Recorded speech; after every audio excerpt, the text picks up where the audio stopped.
Chers amis, Shalom, Bezrat Hashem, on se retrouve aujourd'hui avec la paracha de Mishpatim, avec l'explication de Rabbi Chaim ben Attar, Zchuto Yagen Aleinu Amen, dans son livre Or HaChaim sur la Torah.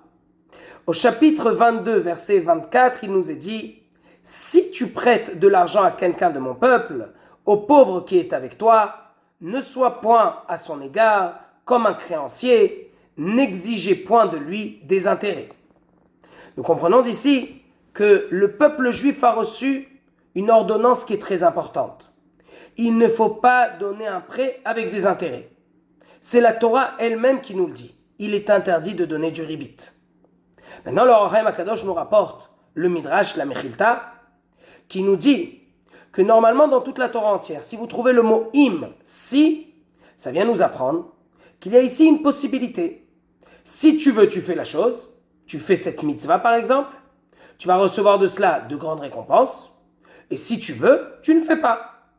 Mais ici, c'est le seul endroit, dans le ribit, dans les prêts avec intérêt, où ici, même s'il est écrit « si vous donnez un prêt », c'est pas du tout qu'on a le droit de choisir, c'est pas une possibilité, c'est interdit de donner un prêt avec intérêt. Donc voilà ce que la Torah orale nous enseigne sur la Torah écrite. Maintenant, le Or HaChaim HaKadosh ne comprend pas. Pourquoi nous mettre dans le doute? Pourquoi est-ce que la Torah utilise le mot « si » ? Si pour moi, quand je vois ça, je me dis « Ah, peut-être que oui, c'est si j'ai envie, je donne sans intérêt, si j'ai pas envie, je donne avec intérêt. » Alors que la Torah orale va devoir nous expliquer « Ah non, non, non, c'est interdit de donner avec intérêt. » Pourquoi? Depuis le début, le verset avait qu'à dire « Il est interdit de donner un prêt avec intérêt. » Et puis c'est tout, on ne rentre pas dans les soucis. Alors le Or HaChaim HaKadosh nous enseigne quelque chose de très important. On sait que dans ce monde, il y a des gens qui ont beaucoup d'argent, bien plus que ce qu'ils ont besoin, et il y en a qui n'ont pas du tout beaucoup d'argent. Pourquoi c'est comme ça? Pourquoi est-ce que Hachem leur a donné tellement d'argent? Qu'est-ce qui se cache derrière cela?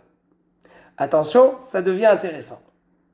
Le Or HaChaim HaKadosh nous enseigne que Hachem, dans sa grande pitié, tous les jours, il fait descendre une abondance pour chaque personne qu'il y a dans ce monde. Pour chaque juif et pour chaque juive, Hachem pense à eux. Et il fait descendre pour tout le monde une abondance qui est très grande. Maintenant, il y a des gens qui font ce qui s'appelle des avérotes, des fautes. Alors, cette abondance ne peut pas les toucher. Ça ne peut pas venir sur eux. C'est impossible. Hachem, lui, il donne. Mais comme il y a ce qui s'appelle la tribu de justice, il y a un système judiciaire, qu'on va appeler ça même céleste, qui est dans ce monde-ci, alors ce monsieur qui a fait des fautes, il ne peut pas directement recevoir cette parnassa, cette subsistance. Alors comment on fait? Puisque d'un côté Hachem il dit, du moment que je l'ai fait descendre dans ce monde-ci, ça y est, je ne le reprends pas, c'est la pitié d'Hachem. Hachem ne va pas reprendre ce qu'il a donné. Mais d'un autre côté, ça ne peut pas venir chez certaines personnes. Alors comment on fait? Alors Hachem, il prend cet argent qui aurait dû toucher ce monsieur et il va le donner à quelqu'un d'autre. Ce qu'on va appeler le riche. Maintenant, il y a le riche et il y a le pauvre. Ce monsieur qui est riche va recevoir de l'argent en fait, et attention, ça fait peur même. Et il y en a qui ne vont pas accepter cette phrase. Mais ça va, je répète juste ce que dit le Or HaChaim HaKadosh il y a plus de 280 ans en arrière. Ce riche a de l'argent en fait chez lui, entre guillemets, qui ne lui appartient pas. Ça appartient en fait à d'autres personnes. Maintenant, le pauvre, quand il va devoir demander au riche de l'aider, alors ici Hachem va gagner deux choses. La première, c'est que le pauvre va avoir très honte. Demander de la subsistance, demander de la tzedaka pour le pauvre, c'est dur. C'est vraiment une très grande honte qu'il a. Et la honte, on le sait, ça fait enlever des fautes de la personne. Ça efface des fautes de la personne. Donc Hachem a déjà gagné cela. Que ce pauvre, du moment qu'il va avoir de la honte, quand il va arriver après dans le ciel, Be'ezrat Hachem, alors il aura eu déjà l'expiation à ses fautes et Hachem va lui donner le Gan Eden. La deuxième chose qu'on va gagner, c'est que le riche, lorsqu'il va donner cette tzedaka, alors il va gagner qu'il a fait une mitzvah. Il a fait de la bonté, il a fait de la tzedaka.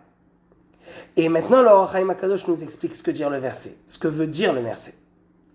Im kesef talve, si tu vas prêter de l'argent, ça veut dire quoi aux pauvres? D'abord, sans intérêt, c'est sûr, hein? Sans intérêt, c'est sûr. Mais même plus que cela, si tu lui laisses cet argent, si tu lui donnes ça en tant que tzedaka, si tu comprends en fait que l'argent que tu as en plus chez toi, c'est tout simplement que tu as cet argent qui appartient aux pauvres. Tu dois le garder juste. Tu dois juste lui donner maintenant. Alors là, tu auras compris c'est quoi le but de ce verset. C'est quoi le but du monde? Comment est-ce que le monde fonctionne? Comment est-ce que Hachem fait que ce monde fonctionne? Lorsque tu vas donner cet argent, alors que ce n'est pas facile pour toi, mais sache qu'à la fin, tu auras fait une très grande mitzvah et tu auras rendu l'argent de ce pauvre, en fait, qui lui appartient, tu vas lui rendre. Que des bonnes choses et que des bonnes nouvelles.